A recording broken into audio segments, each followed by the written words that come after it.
ये देखिए आज हम साबुदाना व्रत के लिए साबुदाना बना रहे हैं, नमकीन वाला, जो बड़ा वाला नहीं आता है नमकीन।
ये देखिए फूल के कितना बड़ा हो गया।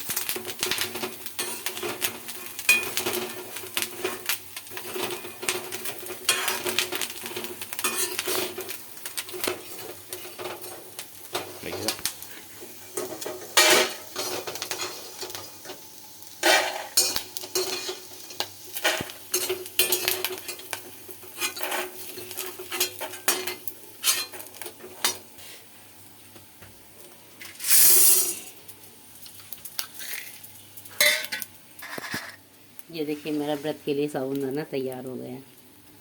यदि मेरी वीडियो पसंद आए तो लाइक करें, शेयर करें, कमेंट करें, सब्सक्राइब करें।